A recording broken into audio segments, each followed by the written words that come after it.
Frankie, this is the moment in the podcast where we pretend like we haven't been talking already for half an hour together. Why don't you take it away? Yeah, episode 6, Life Seeds. It's been a great journey to get to 6 episodes, which is half a dozen. So when it comes to half a dozen, I thought today, why don't we just kind of talk? We were just talking a half an hour there, a little bit about life, about things that have gone on, some funny stories and stories we can't share. But we'll share some stories right now. Yes, we will. If you're watching on YouTube, that was a little inside joke. That was a wrong delivery. Let's just say that, a wrong delivery, a good intention that went bad. You guys, thank you so much for listening so far or watching on YouTube. We've been loving your comments, your responses, so please keep doing that. And today, it's going to be a kind of episode that I know we're going to do along the way a bunch. And it's your questions that you've sent in. So we're going to give a little shout out as well to whoever has sent in these questions. And shall we dive in? Frankie, how do you really want to, structure these ones? You want to talk about life first, or you want to do the Q&A? You know what, let's do a little bit of a Q&A. And I want to tell people first, it's a little bit about life. So it's a little blend life and Q&A together. And what I want to say is that there is never a bad question. Yeah. So sometimes people are fearful of asking questions, and there's never a bad question, no matter where you are in your stage of life. You know, as kids are amazing. And right now I'm teaching some kindergarten classes and grade 3 classes. And I love that kids just ask anything that comes to mind. And so when it comes to the garden, everybody has been a new gardener at some point in their life. Everybody has killed a plant. There are no bad questions whatsoever. So just ask, because the only way for you to learn is to ask and to be curious. That's so true. So speaking to our first Frankie Q&A on Life Seeds, Mary Brock, this is a shout out to you. Thanks so much for sending this one in. Mary says, "Hi Frank, I hope you can help me. We rototilled our lawn in the fall, planted new seed," I think she meant to say there. "So far, barely anything has come up but weeds. Any suggestions? We want to put our house up for sale, but it looks pretty crummy with all of the dirt." And she's located in Caledon, Ontario. Caledon, Ontario. So of course, when you go to roadkill last fall and you were to have ambitions of putting down some seed, putting down seed, grass seed that is fantastic to do in late summer, early fall. Late fall, you start to run the risk that seed is sitting there. And a reminder, grass seed needs a soil temperature of 15 to almost 20 degrees before it germinates. So if that seed sat there, and even if it did germinate a bit and we went to a colder snap of weather, well, number one, that seed maybe is damaged, like the new germinated lawn blades are damaged, or that seed is actually eroded away, washed away. Now that you have weeds, now this is another struggle, because we want to battle against the weeds versus the seed. And in early spring, you can put something down like corn gluten, which is a weed suppressant that coats the seeds and doesn't allow any seed to germinate. It's a little late to do that right now. And when you do apply that, you have to wait 6 weeks before putting down lawn seed, because it will actually prevent lawn seed from ever germinating. So what I would strategize for yourself right now is to go out there, clean up as many weeds as you can, even re-rake the areas. And then what you'll do is just put some grass seed down. Grass seed in the beginning of May, mid-May, fantastic to put down, depending upon where you're listening to us. Once again, that soil temperature, 15 to 20 degrees. Grass seed does not need to have soil on top. It just needs to make contact to the soil itself, and then water, water, water. If you are selling your property and you want your property to look good, you may want to consider just the front section, seed the other areas, but the front section, which is most visible, sod that area. That investment in sod would be well worth it, because it'll smother out any weed seeds that are sitting there. It'll give you an immediate gratification of a green lawn. For listing your property, it'll be great. And right now, as we all know, real estate is friggin' crazy. Yeah, so I know it. Yeah, it's crazy.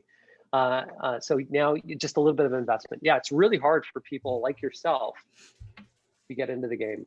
Yeah, we've been looking at a few houses, but I love that response. One of the questions I had along the way, if someone is really new to the grass seed, so kind of staying on that topic, if I'm looking at the forecast and I see that it's going to be sun one day or rain one day, which one would you want to grass seed before, the rain or the sun? Right before the rain. Like okay. Ideally, the ideal, if it was, you had nice little light rain, then you broadcast all your grass seed out there, and then there's a nice couple days of on and off rainfall, overcast skies. And then if we don't have the rain, then you got to water. So water is the key. A reminder, even your lawn is a cool temperature plant that loves water, needs an inch of water per week, but grass seed for it to germinate needs to be kept moist. Okay, awesome. So this next question, we always get a lot of response about fertilizer specifically. And Frankie, your one reel on Instagram, if you haven't checked out Frankie's Instagram, it's at Frankie Ferragini. And it's so awesome because there's so many questions. And this one is spring fertilizer done April 16th. So that was a service came in for Carol Murray. And they say, he's coming back to spray for weeds in a couple of weeks. I want to overseed my grass with microclover myself. When can I do it? What is the correct order or fertilizer, weeds, aeration, grub spray, bug spray, seeding? They just kind of want to know the formula for all of these things. The recipe, right? So first off, I want to comment on microclover. So why would they be putting down microclover on their lawn? This is a really great trend, and this is a really great thing that you can be considering using instead of grass seed. Microclover or white clover itself is nice and green. It does very well. It actually puts nitrogen back into the soil itself, easy to walk on, and also very, very low maintenance that grows in many shaded locations. So if you're having a struggle with your lawn in some shaded spots, think about clover. Now, in terms of the way that things should flow and things should go, is you really want to get rid of your weeds first before overseeding. And the reason why is everywhere where that weed was, once that weed dies, will be an exposed area that we want to fill it in with grass or with microclover. We don't want other weed seeds to make contact with soil and then germinate. So the way the flow would go is first off in early spring is take a look at your lawn and see where you're at. With that, if it's over 50% weeds, you're going to have more of a battle at trying to bring it back to life versus doing it all over. Sometimes you got to start over. Next up, what you'll do is once you assess the lawn, don't walk on it until it's firm underfoot. If it's compacted, if your lawn is really compacted and for several years you've had kids running over it or you have a clay-based soil, in spring is also a great time to consider aerating the lawn. That aerating the lawn pulls out pores that allows moisture to then absorb in and nutrients. So after we kind of take an assessment of that, then we would do a fertilizing because we want to make that lawn that is existing nice and healthy. After that fertilizing, that weed control, after that weed control, then we'll do the overseeding. And then what we'll consider is if we did have an insect problem, being cinch bugs and or grubs, then we'll put a control down for that. Most provinces in the country, in Canada, are underneath a cosmetic pesticide ban. So you're using a biocontrol, which would be either nematodes or a Bacillus thuringiensis, which is bug begone, and that needs to be watered in. And even the chemical controls, if you're listening to us in the US, and some people will have the ability to still go and seek that, those need to be watered in as well. And then there's a whole bunch of other recipes for your lawn in terms of cutting height. And then also always remind yourself, if you're always cutting in one direction, every other week or every week, every time you cut, always alter the direction. That'll make a more even blade, make it healthier. So those are just a few ways to walk through. And then for fertilizing, you really want to do a fertilizing at a minimum. You want to do spring. You want to do something around Canada Day weekend, so around summer in July, and then right around Thanksgiving weekend. 3 different fertilizers. So a spring fertilizer, like a turf builder, a summer guard fertilizer, and then you want to do a fall and or winter fertilizer. My brain was just going wild because I was speaking about your reels there and I'm like, oh, that could be a reel. That could be a reel. So definitely check out his Instagram just to break those down just a little bit more. And the second thing I was thinking about when you were speaking there is that if your lawn is 50% weeds, you said, hey, you might be okay to start over. And I was just thinking in life, if you've got too many weeds, something might just need to start over. What do you think, Frankie? Yeah, like if you don't like your job, if you're not liking what you're doing, and you really have no passion and or energy and things are not working out for you, then that's the time to do a reassessment and to say, where do I need to start over? Where do I need to invest in? And then how can I make this better overall? And investment sometimes is trying to figure out, do I need to invest more? Do I need to get a different job or to take a different approach so I can spend more time with my kids? Because your kids are only going to be young for so long. And when they're teenagers, they don't care about you. So assessing, they don't. No, like yeah. Right what now, are your Gavin kids doing today, Frankie? Gavin's working. Gavin's at the greenhouse. He's working today, which is great. Matheson is gaming. Always be gaming. Carol Murray, thank you so much for sending in that question. We really appreciate it. I got to tell you what video game my son Gavin loves right now. Yeah, go for it. Any guess? Any guess? I was going to say, well, I mean, first of all, let's be serious. My extensive knowledge of video games is very, very small. I'm going to guess Overwatch. No, Farm Simulator. No, stop right now. Farm That's his Simulator, come game. on. I love it. Clearly your There's a child. video game for everything. Yeah. Okay, well, moving on to the next question. This one I really love Yeah. because I think it just shows the extent of how many people are gardening and your space as well. So Kimberly Havercourt, I hope I pronounced that right. She says, "Hi, Frankie. I live on the third floor of an apartment in Markham, Ontario. I have bought trough planters from Costco." Kind of following your lead there, Frank. "I have tomato plants, both early girl, your favorite, cherry, and they have grown so much inside. Is it too early to plant them outside? I have full southern exposure." Okay, so to let everybody know, we're recording this podcast on April the 25th. So that Yeah. way it'll make it real for what people are, in terms of too early. Is it too early? Yes. Just this last week in the province of Ontario, we had 4 seasons in 1 week. We had winter, we had summer, we had spring, we had fall. Yeah. So generally what we're doing for tomato plants is a warm crop that we have to make sure that frost is not in the forecast, but we also want our temperatures to be a little bit warmer, not only soil temperature, but air temperature.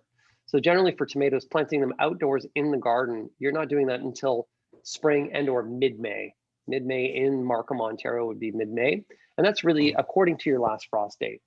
And tomatoes will benefit when it's even warmer outdoors. So how do you get to slow them down inside the house? Well, on warmer days, you can put those tomato plants outside to start hardening them off.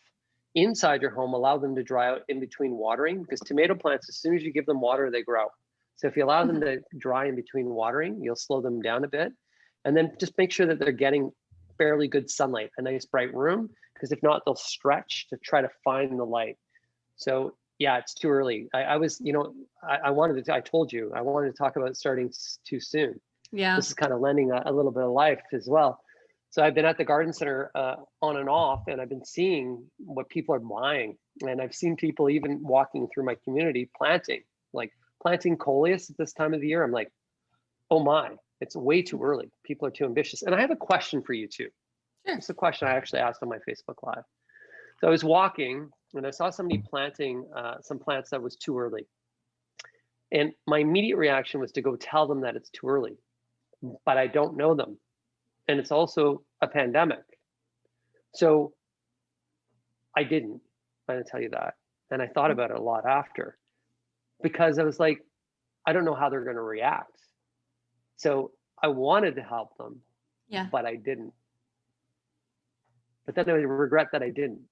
You know what I mean? Yeah. I think when it comes to those things in life, it's all about your approach. And I was actually checking out my one friend's Instagram the other day. She recently went through an adoption process. And so she's been getting a lot of unsolicited advice. So she wrote a whole blog about unsolicited advice. And I think the best way of approaching something like that, and especially in this case, because you care so much about plants and you want to see them thrive, is in a pandemic, post a pandemic, I think people really do want that interaction with others. And if they're outside gardening too, they're kind of just in their own zone anyways. I think I would have maybe, not saying you didn't do the right thing, but I think I would have maybe gone over and been like, "Hey neighbor, my name's Frankie. I'm a garden expert and I would just love to give you some unsolicited advice about your coleus there." And then if they say that they are welcome to that advice, then you can proceed. But it's like, it's vulnerable. The it's body, vulnerable. yeah, it is the body language. I was kind of waiting if they looked at me, if they gave me eye contact, or if there was, but the body language itself just seemed that they didn't want to, like they were in their world. So yeah, so sometimes you reflect back and you're like, what should have done? It's one of my favorite shows. What Would You Do? I think it's on, I forget which channel that is. It's a US show. It's great. Yeah, so there's a little bit. So starting too soon. Yeah, indeed, it's too soon to be doing things like peppers, tomatoes, cucumbers outdoors. Remember, to be successful at many things, it's about starting right and knowing that you're right. Like even knowing that you're right to date again after the breakup of a relationship. It takes some time, and just don't go too fast, too soon. They do say that timing is everything. Do you think it's time for another question, Frank? Let's do it. Okay. So this one says, "Hi, Frankie. Hello. I have Dracaena." Is that how you pronounce it? Yeah, Dracaena. Dracaena, and some of the leaves have discoloration. I know this is tough when you don't actually see the picture, but nonetheless, she Yeah. said, concerned it could be diseased. I sprayed a couple of times with plant soap. Please advise. And Cheryl Baker, thanks for sending that one in. So discoloration of leaves on any plant can be indications of, stress. So here's my little Pelia or Pilea, which is also known as the friendship plant. I love this little guy. By the way, I told you why it's a friendship plant, is that it puts these little side shoots that are out. See the little baby that's right there? Oh my And then gosh. that way, yeah, and then that way you can actually take those and divide them, and you can give plants to friends. So that's why it's called the friendship plant. A little bit about leaves. Leaves tell the story of the plant. So if a leaf has chew marks in it, or it looks like the leaf is blistered, generally that's an insect problem. If we have any blacking on the leaves, sometimes it could be frost damage if it was outdoors, or it could be disease being fungus. If the leaves have brown tips, it could be sunburn, too much sun. It could be too little light, too much water. Sometimes even as well, just saying that you sprayed it, always test a little bit of the spray before you spray the entire plant. Reminder, indoor plants like a Dracaena wouldn't really be impacted by this, but outdoor plants, we don't want to spray on a hot summer day in the middle of the day because the light will reflect and you'll cause more harm than help. So what I would recommend is if it's not a ton of brown leaves, I would recommend removing those leaves. So just remove those leaves, discard them, and what'll happen is the plant should put on new growth. Then if it is indeed a disease, when you're removing the leaves, just to be as a precautionary, wash your hands after removing those leaves. And anything that you're using to help remove those leaves, make sure you wash it, you're not spreading disease around. Can you show us your Pilia again? Yeah. Okay, so this is yours. Beautiful, little, tiny, compact all around. This is mine. How big did yours get? Oh. She's grown real tall. So if you guys are watching on YouTube, obviously you can see this. I'll post a photo of this on our Instagram at Life Seeds Podcast if you're listening in the car. Frankie, what do you do so your Pilia or your succulent doesn't grow too tall? So, I'm going to go to what I did on my Facebook Live earlier today. This is basil. Yeah. And what happens is once you start to get height and you're not getting any bottom, and you're kind of a little bit late. So we may even want to cut. We may actually want to cut the top and actually reroot it. We'll go through, and I'd like to see like a closer photo because we may even do some air layering on that as well, which could be fun as an experiment. Okay. But generally what we want to do is as plants are growing and they start to stretch, we're pinching. So these are all pinch points where I cut. And you can see that by cutting that, it's going to push that plant out and make it grow more wider than what it'll grow up. So the reason why a plant will stretch like that and will grow right up is a lot of the times it's just trying to find light. So even in a mixed container of annuals with a whole bunch, you'll see even some plants that are trying to fight for light. And that's usually what happens in those. So we're gonna make that a project. So we're gonna call that the Pelia project. Oh yeah, do a little Pilia pinch. Yeah, you got it. So again, if you guys are listening, the Pilia that Frank had was a little bit more compact inside all around the pot, and mine had grown a stem just kind of reaching towards the sky, and along it's reaching, it lost all of its leaves and it only has some on the top. So it looks a bit grim. Let's go over to Sarosh. Hi, Frankie. I'm looking for your food to grow book and can't find it anywhere. Would you know where I could get one? I live in Kitchener-Waterloo area in Ontario. So with the pandemic, things have been really great for gardening, but not so great for people that want to get into gardening. So with that book, Food to Grow, was published a few years ago. The publisher has actually run out of stock, and you could buy it on Amazon right now, and there are some used copies on there that are priced way too high. And I will say to you, it's a great book. It's a great book, but you could go and check it out at your local library if you want to use it for a resource. You can also get a digital copy. So if you want to put it on your iPad, you can get a digital copy that you can go through. The book form itself, the publisher, I'm hoping will print more copies for next year, for 2022, but it is completely sold out. I have a few copies that are here, but I'm going to keep those just for special events and things like that. Awesome. Maybe we'll do a little giveaway on our Life Seeds podcast. Yeah. I'll wrangle Yeah. him into giving one away. Okay, so Lori asks, "Hi Frankie, I have a question for you about repotting my African violet. I got her a month ago for my birthday and I wanted to change her pot. I've never been able to grow them and I'm afraid that I will kill it. Any pointers so I don't kill her?" So African violets are a flowering indoor plant that does well in just a bright room, but doesn't need direct light. It actually will do well in a room that only gets morning sun. The African violet doesn't like to be potted that often. So if you're repotting it just for aesthetics, just to make it go into a prettier pot, I would recommend just leaving it in the grower pot and putting that pot right inside the decorative pot. So it's pot in pot, which is actually what I've been doing with the Palea as well. So you can see this pot here has no drainage, but it's nice and pretty, right? And then what I just did, oh, this guy needs to be watered, by the way. That's why it's coming out. So whenever your plant can come right out, but you can just see. So it's pot in pot, just like that. Fantastic. So that's what I would do. With African violets, they're really, really fussy.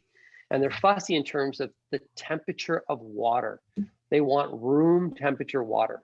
They don't like cold water.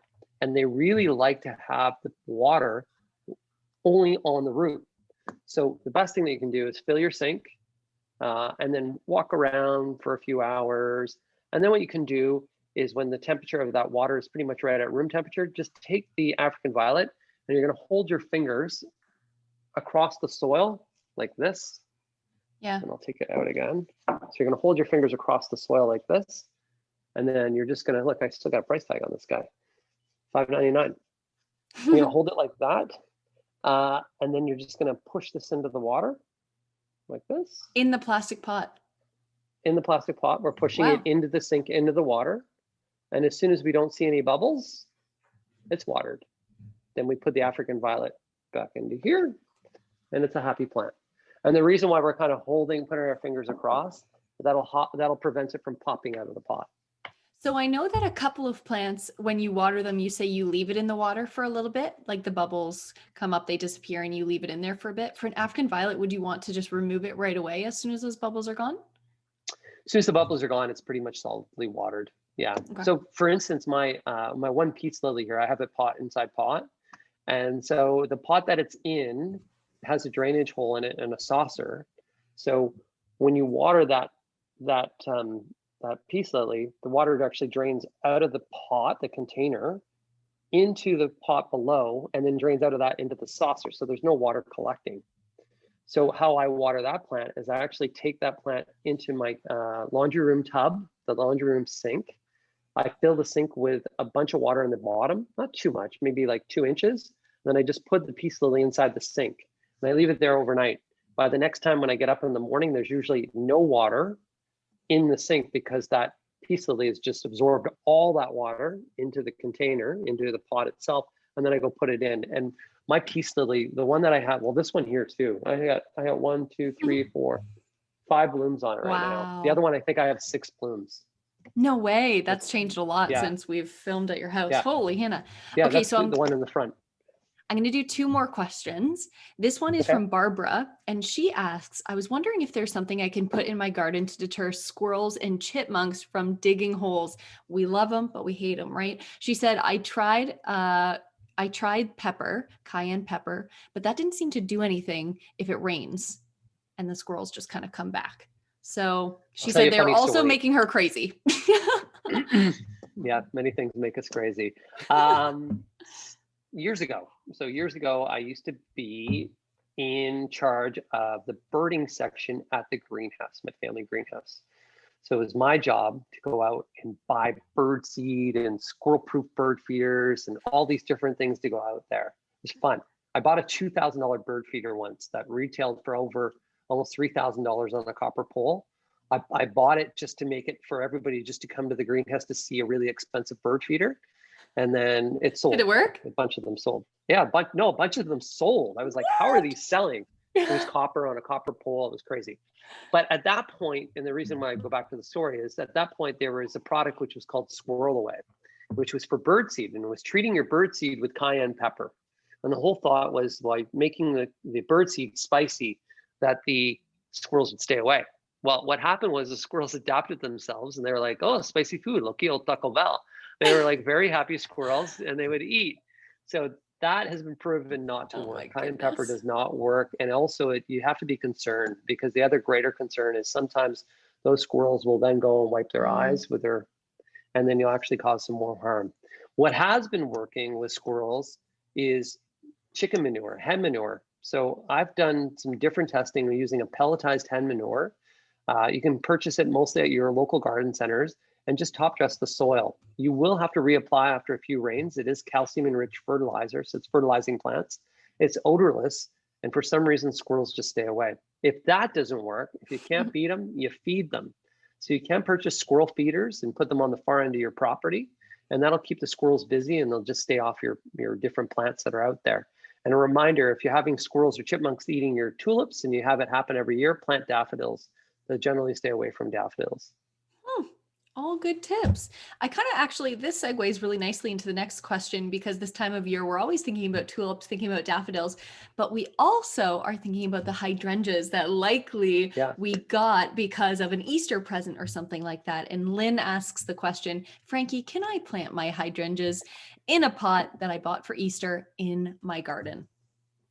You can. So it depends on where you live. And it depends also what the grower planted as that hydrangea and that hydrangea variety. In my experience, when you plant those hydrangeas out in the garden, sometimes you'll be rewarded with a few blooms, not a whole lot of blooms, but often you just get a nice big plant that will grow. So it'll come back every year in a lot of foliage.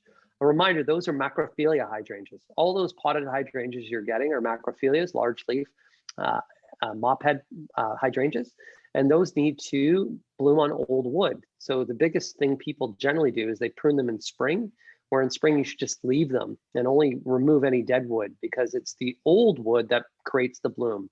Whereas things like PG, Annabella, Incredible, Fire and Ice, Limelight hydrangeas, those that are typically in your gardens, they're the whites and the cone shapes, they bloom on new wood. So in spring you need to prune them. Okay. Yeah, there's very, very specific instructions with hydrangeas. I remember making that video with you. So make sure you know One of the which most one you watched got. videos. Yeah. Yes, it is. A question Yeah. for you, just kind of off the top of my head. So the most common Easter one that you would get is? Either an Easter lily or a hydrangea. But if you got a Okay. hydrangea, it would be a macrophilia. And then Easter lilies, people ask sometimes if they can plant those in the garden. You can. Word of warning with Easter lilies, they'll come back. They're an Asiatic lily, but those are also extremely poisonous to pets. Yeah, for sure. Well, thank you everyone for sending in your questions. We're going to segue into the life side of our podcast now, starting with Peak of the Week.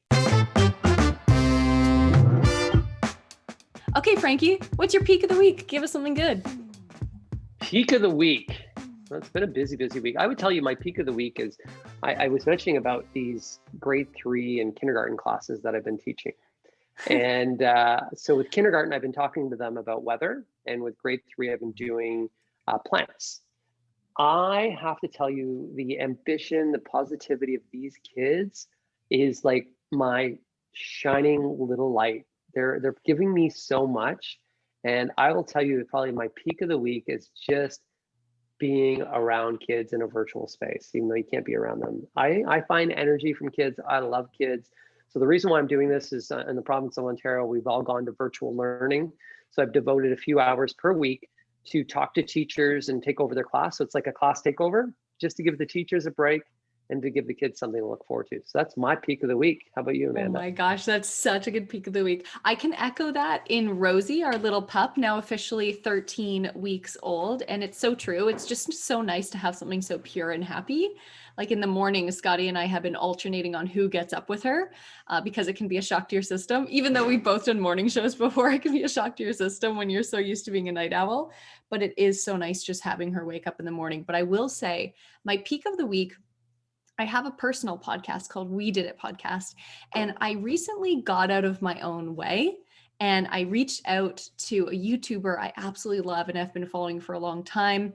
And we kind of connected through her jewelry brand. I created some content and she reposted it on the jewelry Instagram page that she created. And I reached out and I said, you know what? I should ask her to be on my podcast. And Frank, she said yes.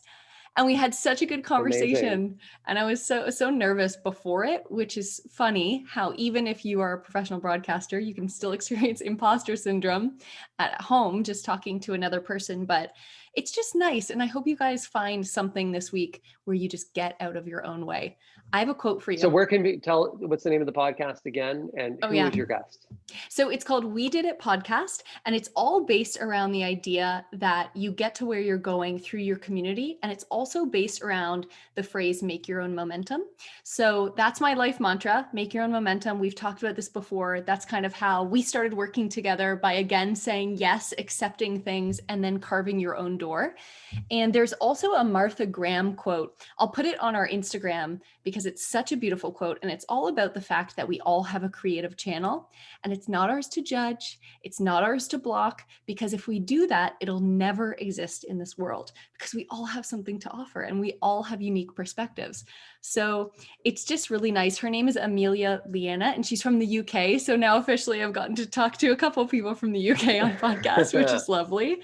And we just had a great conversation about how she's grown her channel, you know, how lockdown life has been coming out of that in London. And I'm breaking season 2 out very soon. And I have a couple of other really wonderful ladies lined up for that. So I'm pumped. You can find season 1 on Spotify. Yeah, thank Congratulations. You. And I also want to mention too, it's not a peak of the week, but also if you're, something we want to look forward to is travel. Yes. And coming up in 2022, I will be doing a trip with Emerald Cruises that people can also join. It is to go to see Floriade, which is a horticultural show in Amsterdam. It only happens once every 10 years. So I'm hoping that travel will be back in July of 2022. So it's something I'm really looking forward to. And guys, this is not a regular horticulture show. You need to go online and look up what Floriade is, and the renderings that are on there. Oh my goodness, it blew my mind. Yeah, it's an architectural show and a horticultural show. The reason why it happens only once every 10 years is that's the amount of work that they put into it. It is unbelievable. It is mind-blowing. Oh, oh my goodness. I did not expect that. I did not expect that. All righty. My head right there. Speaking of life, I have a quote for you that I thought of today, or I didn't think of, but I read just this week. And I was just thinking, you know what? I think this also really applies to the garden and life so seamlessly. So this quote is from Matt Kahn, and it's, remember, despite how open, peaceful, and loving you attempt to be, people can only meet you as deeply as they've met themselves. And to dig a little bit into this, why I think this is so pertinent to the garden is your garden will only flourish and bloom and grow as deeply as you've kind of met those plants in the garden, as deeply as you've looked up that information. And it's so amazing because it applies so well to our mental health and who we are and growing as people, because the only thing that's going to happen by you getting a little deeper and learning a little bit more about yourself is more blooms. So what do you think, Frankie? Did you like that one as much as I did? I do. Yeah, I do. And it comes to, it really is true. Like gardening can be a low maintenance activity where if you do it right and you plan for it right and you put some things together and some right selections in the right group together, all of a sudden things work really well. It's kind of like a garden is kind of like a business, a group of friends that if you kind of collect a really good team around you, it'll do well. So in the garden, making sure that you're putting plants to do well together, but building a really good foundation as well. So if we want to be happy, we need to be healthy. Sometimes people are like, I want to be happy, but they don't really think about what they're eating. They really don't look at nutrition as a key link to why you're feeling not so good. So if you eat well and you invest in yourself, you'll do well. The same thing with a garden. If you feed the garden right, if you feed the soil, you build the soil, you put the plant in the right place at the right time, and you just basically do some minimal maintenance, some minimal care, minimal self-care. Mm-hmm. All of a sudden you get way more blooms and way more success. So true. I know you also wanted to talk about timing. Now you're going through such a big life shift. You've recently gone through a separation and you've been through so many different things in life that really just went to show that timing is everything in a garden and as well life. And I can definitely attest to that as well. What are some of the biggest lessons that you've taken away going through this most recent shift, which maybe would be viewed as a more negative change, something that you wouldn't want someone to go through? But what are some growth things that you've taken out of that? So growth things is that, if it doesn't feel right, it probably isn't. That's probably a good thing. Go with your gut. Your gut's pretty smart overall. And then also time. Even though this pandemic is giving us a whole bunch of time, sometimes after going through an experience that is can be something that can be a trauma. Anytime a relationship breaks up, or even if you're having, even with a family member, or you have a loss, anytime you experience a loss of anything, you're going to go through some trauma. And in order to heal from that trauma, you can't rush and then fill that void with more work and to do more things. And I'm guilty of doing a lot of work, but it's about time and about taking the time and not trying to force yourself into doing something that you're not ready for. And it's sometimes for people watching us today, if they're thinking about maybe I need to go through a separation, I want a divorce, um, be very careful with that first and foremost, because it's a hard road, a hard journey. Take your time with coming up with that decision. Go with your gut, because nobody can answer that question for you but you. And then prepare yourself because you need to be strong. And with that, you need that self-care. You need to eat right, sleep right, be strong, both physically and mentally. I love that. I love that also, just knowing that. Oh, one thing I think you would love this, Frankie. One thing I learned from my conversation with Amelia, which you'll hear in that podcast, is she came up with this thing called front row people. Now, she was actually in a situation, and being online as well, it can be so tough. And being in broadcasting as well, it can be so tough, which is kind of a similar situation, because when things change in your life, you try not to have an audience notice. Amelia actually was engaged at one point, and the engagement was broken off. And so she started a podcast to kind of help people go through that when she was going through her toughest time. And her therapist or her coach told her to only confide in her front row people. And I love that phrase, front row people, because if you open up your heart to a bunch of people about this most vulnerable thing, there then becomes this buzz, or there's more room for chatter or anything like that, gossip and things. Whereas, I'm sure a lot of us in life can name our front row people, the people that we would accept criticism from because we 100% respect their advice, and I just love front row people so much. I love that. I do love that saying too. I really do. So a little bit about you. What is something that, Ooh, you're somebody that's going through some transition in your life, in the sense that you have the addition of a new puppy. You yeah. have the hope of a future, which is you're engaged, being engaged during a pandemic as well, you know, and then you've gone through breakups and things like that in the past as well. So what are some lessons this last year have given you? Oh, well, I've always been that person who's trying to fill every single second of the day. And lately as well, kind of leaving a job that I once thought was my dream job, and it was my dream job, but then coming to the realization that it's okay if your dream changes. And it's honestly better if it does. I saw this little tiny meme, and it was of a caterpillar and a butterfly sitting beside each other on a branch. And the caterpillar says to the butterfly, "You've changed." And the butterfly said, "Well, you're supposed to." And I was like, that's so simple, but really so beautiful. And yeah, a lot of changes that I'm kind of reflecting on now is being okay with being still. I still really struggle with it. And my biggest thing that I struggle with today is going to bed and feeling like, was that a productive day? And I recently said on my TikTok and Instagram that a couple of months ago, my dad and I were doing a home renovation. We love doing that, Frankie. Me and my dad just Hmm. love doing home renos together. And we were in separate cars, obviously, because of COVID. And I was driving down the street and I was just thinking, wow, this is such a good day. And then it struck me, instead of going to bed every single night thinking to myself, was that day productive? I should go to bed and be like, was the percentage of that day better than not good? Did I have a good day? And it just made me realize that at the end of life, I'm not going to be on my deathbed thinking, was that a productive enough life? I'm going to go to my deathbed thinking, did I have a good life? And yeah, I think that's maybe the biggest lesson that I've taken away from this pandemic, that slowing down and being with my front row people has been something I'm so grateful for, to realize sooner in life than later. And another great recommendation is, we talked about going to bed. Yeah. Well, when you wake up in the morning, first thing when you open your eyes, say, it's a new day. Oh, I love it. I love it. And that was a new podcast, guys. So that is episode 6. Wow, it's going so quickly. Wow. Some great conversations there, a little bit about starting, a little bit about reflection, and a little bit about gardens. Always your garden Q&As are fantastic as well. And Amanda, where can people reach out to us?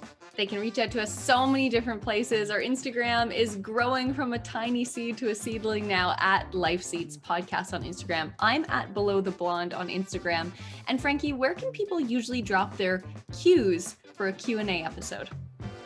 So at Frank Ferragini, you can find me, of course, on Instagram, Frankie with an IE at frankieflowers.com. You can email me there. And then weekly, you can also find me on Facebook, and that's at Ask Frankie Flowers. I do weekly Facebook Lives on Sunday mornings, and that's what we're here to help you have a good growing day. That was a good one, Frank. Thanks. But I didn't end it. I got to say, hey, we talked a little bit about the day. We talked about some seeds. We talked about what it meant to be. When I look at the sky, I think to myself, will I fly? Will I grow?